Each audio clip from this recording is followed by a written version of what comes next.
Je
veux offrir la terre, l'eau.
la souplesse intérieure, subtile. Sache que la souplesse intérieure, la souplesse subtile est fondamentale dans ta vie. La souplesse est une vertu essentielle qui unit le monde de la dureté à celui de l'esprit. La souplesse est le lien subtil entre l'intelligible et le sensible. Apprends à être souple. Si l'humanité vit dans le chaos et dans un état de guerre quasi permanent, c'est parce que les hommes sont devenus des animaux, ne pensant qu'à protéger leur proie, c'est-à-dire leur bien-être mortel, ce qu'ils pensent avoir acquis et qu'ils ne veulent surtout pas partager avec les autres. Ils ont oublié que c'est Dieu qui leur a donné la vie et tous les bienfaits. L'homme a reçu cette vie et en a fait un bien personnel. Il s'est fixé dessus et a orienté toutes ses activités pour préserver ce bien. Il n'a regardé que la mort et il a oublié l'immortalité, le monde de l'esprit souverain. La souplesse est un ange, une vertu de Dieu qui enseigne à l'homme le monde de l'esprit et l'immortalité. Elle montre qu'il y a un monde plus grand que la densité et que l'homme est capable d'aller vers les autres sans pour autant perdre ce qu'il a. Vous avez été éduqués pour être emprisonnés en vous-même d'une façon sournoise. On vous a parlé de communication, mais en fait, c'était essentiellement pour vous enfermer. Et maintenant, vous ne parlez plus avec personne, ni avec Dieu, ni avec ses anges, ni avec les autres, ni avec la nature vivante. Vous parlez avec vous-même. Vous entendez ce que vous avez envie d'écouter et de comprendre. Et vous n'acceptez pas l'échange et la communion avec les autres. Vous vivez dans une bulle hypnotique que vous n'arrivez plus à traverser. Vous avez peur que l'autre vous prenne le peu que vous avez. La souplesse apporte l'humilité, c'est-à-dire la vertu essentielle qui vous permettra de briser ce mur d'illusion qui vous empêche de sortir de vous-même pour découvrir d'autres horizons. Ce qui enferme, c'est l'orgueil, c'est d'être empli de soi-même, de certitudes, de dogmes, d'exigences. Les choses doivent être comme l'homme l'a voulu, l'a décidé. Et il n'y a plus de communion, de reliance avec l'universel, le bien commun. Mais c'est le bien personnel qui dicte fermement sa volonté. Au final, le bien personnel veut être le plus intelligent, le plus puissant, le plus grand parmi toutes les créatures. Tu te regarderas et tu diras: je ne suis pas comme cela. Fondamentalement, chaque homme agit de cette manière, car c'est ainsi que vous avez été éduqués.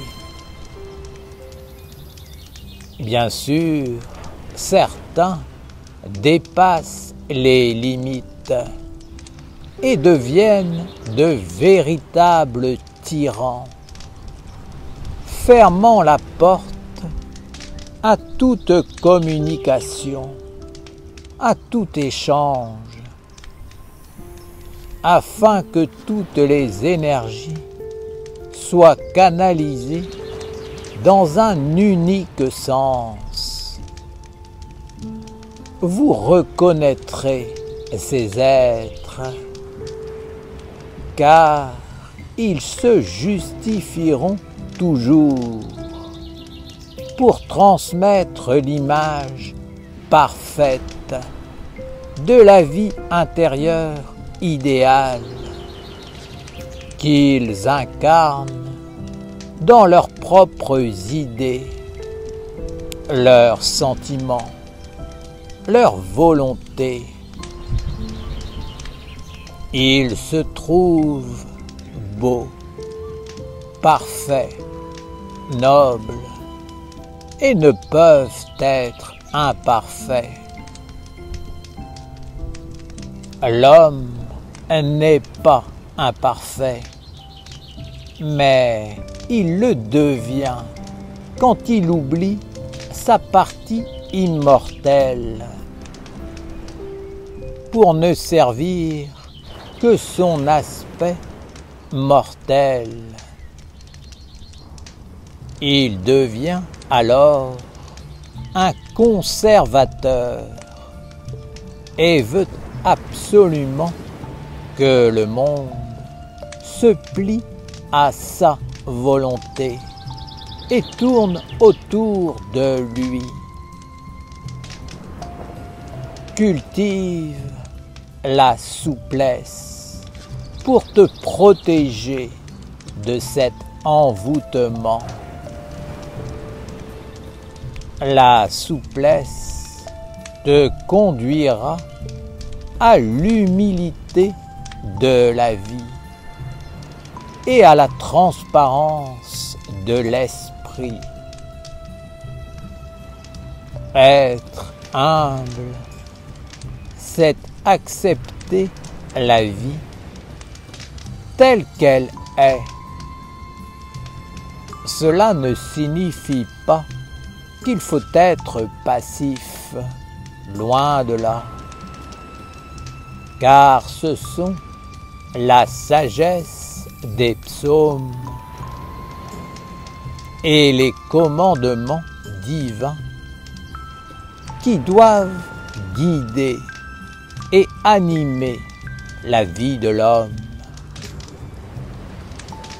Accepter la vie divine, c'est ne pas s'offusquer de ne pas avoir,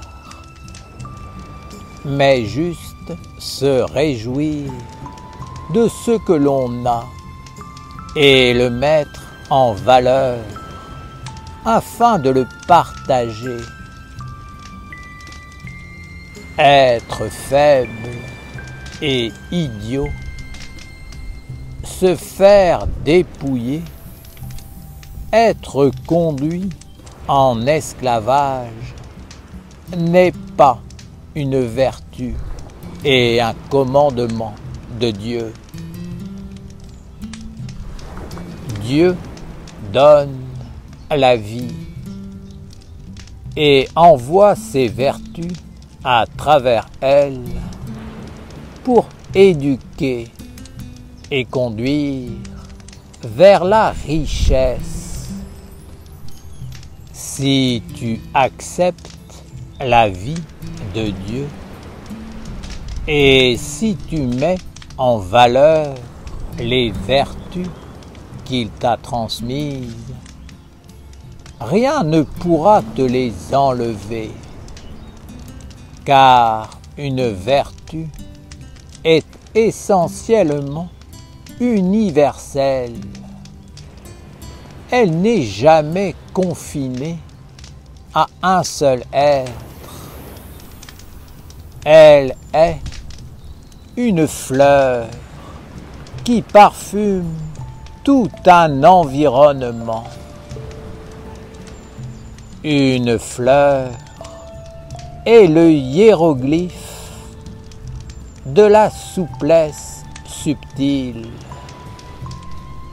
qui est sortie de la dureté de la graine pour être dans le partage, l'offrande, la communion.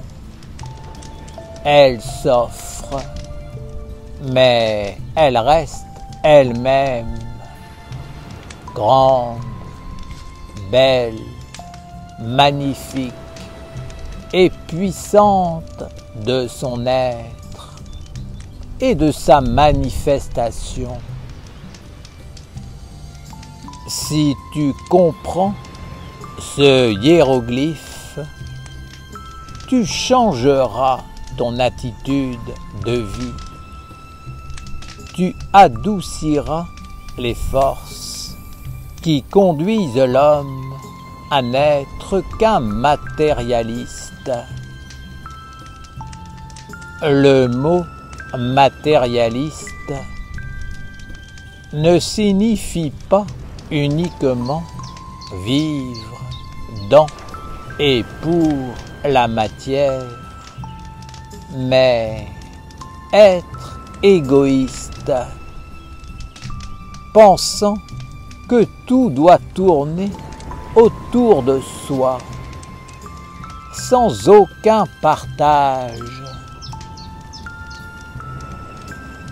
Père Raphaël, qu'entends-tu par partage? Le partage n'est pas simplement de donner quelque chose, car il doit être le prolongement de la souplesse intérieure et subtile.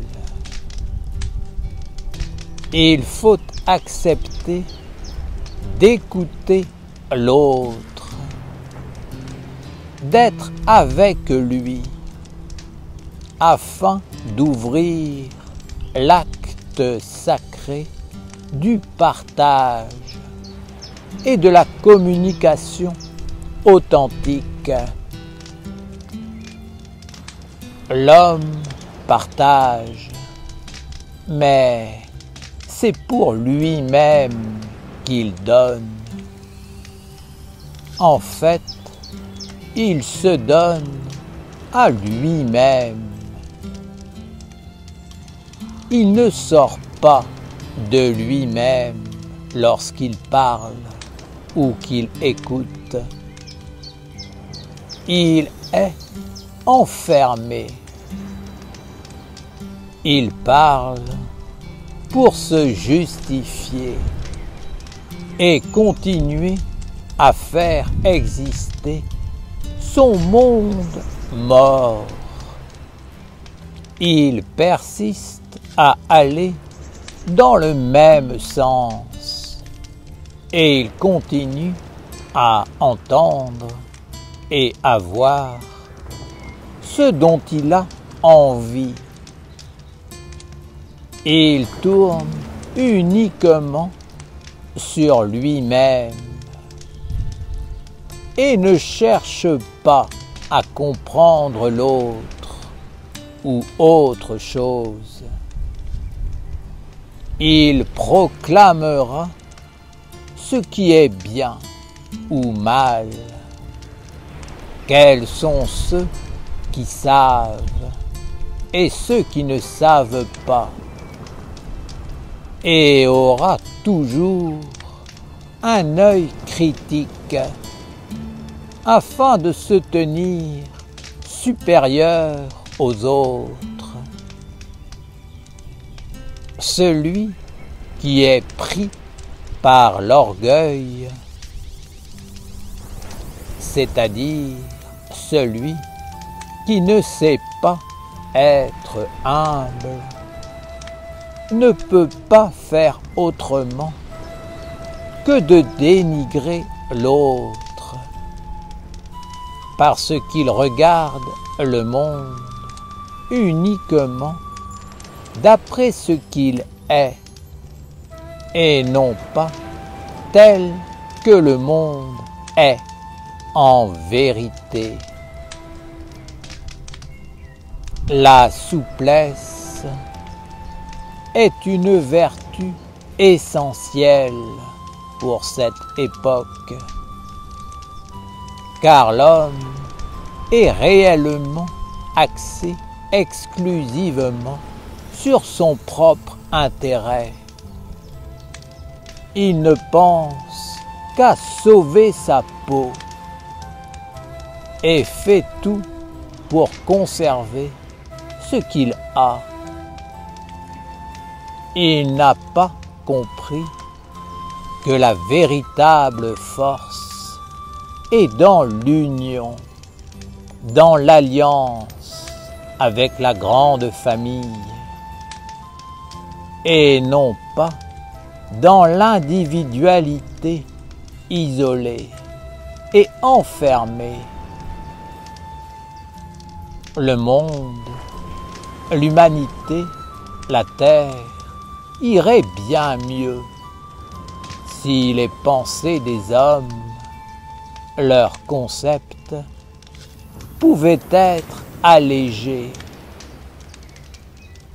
Les forces de destruction seraient affaiblies, ce qui serait une bonne chose. Si l'homme ne donne pas de force aux énergies destructrices, elles n'en ont pas plus qu'elles ne doivent et demeurent dans leur rôle naturel. Ne te laisse pas enfermer en une illusion de toi, mais cultive la souplesse, jusqu'à pouvoir entrer dans la communication, l'ouverture et le partage. Libère-toi des concepts erronés, des phénomènes intérieurs qui t'enferment, afin d'apporter de nouvelles perceptions, pensées, sensations, réalisations, associées aux vertus angéliques, afin de découvrir une autre façon d'être, de faire, de vivre. Fais cela et partage-le avec les Esséniens, les Esséniennes, jusqu'à ce que vous vous organisiez pour faire apparaître le corps de la nation qui pourra toucher l'humanité et la terre, afin d'opérer un changement majeur qui permettra à tous les hommes de ne plus être dans le chaos infini qui les conduit à s'isoler et à être en prison en eux-mêmes. Ce n'est pas parce qu'un homme parle qu'il communique et qu'il est compris. Celui qui n'est pas compris lorsqu'il parle est tout seul dans son monde. Il essaie de s'expliquer, mais personne ne l'écoute. Tout le monde fait semblant, car chacun est enfermé dans son propre monde. Chacun se parle à soi-même, ignorant l'autre et justifiant sans cesse sa propre existence. L'homme montre ainsi qu'il est pauvre de sa vie intérieure et qu'il cherche sans cesse à valider son existence par un monde extérieur avec lequel il a de moins en moins de contact. La souplesse subtile est une vertu fondamentale pour la vie intérieure, au même titre que la respiration peut l'être pour le corps physique. Si la souplesse subtile n'est pas éveillée à l'intérieur, tu es handicapé dans la vie, car tu ne pourras pas t'ouvrir et donc tu ne pourras pas te transformer.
Toi, mon frère, entends-tu?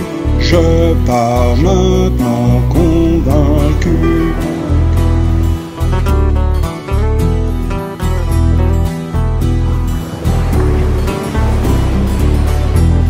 Je pars vers la terre de la liberté, au-delà du monde des opprimés.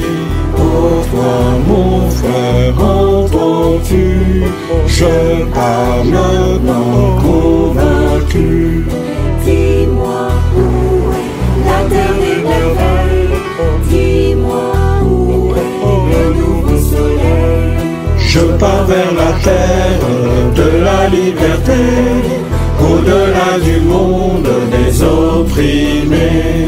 Je vois l'autre terre remplie de lumière.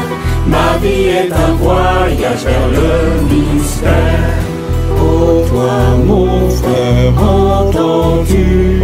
Je pars maintenant convaincu. Dis-moi où est la terre des merveilles. Dis-moi où est le nouveau soleil. Vers la terre des anges, vers l'éternité. J'étais l'ancien des jours, j'étais le nouveau-né. Exilé en marche vers la cité des mages. J'avance en conscience vers la terre des sages. Oh toi, mon frère, entends-tu? Je pars maintenant convaincu. Dis-moi où est la terre des merveilles. Dis-moi où est le nouveau soleil. Vers le fondamental, je pars en exil, loin du monde des hommes, du savoir stérile. Vers la cité lointaine, je marche déterminé, loin de l'oppression, vers l'éternité.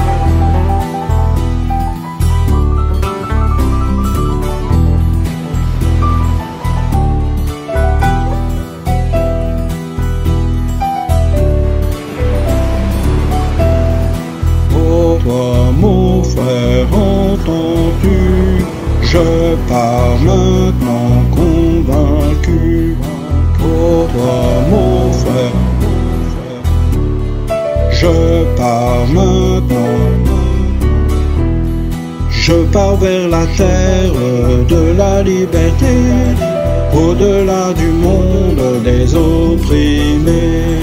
Je pars vers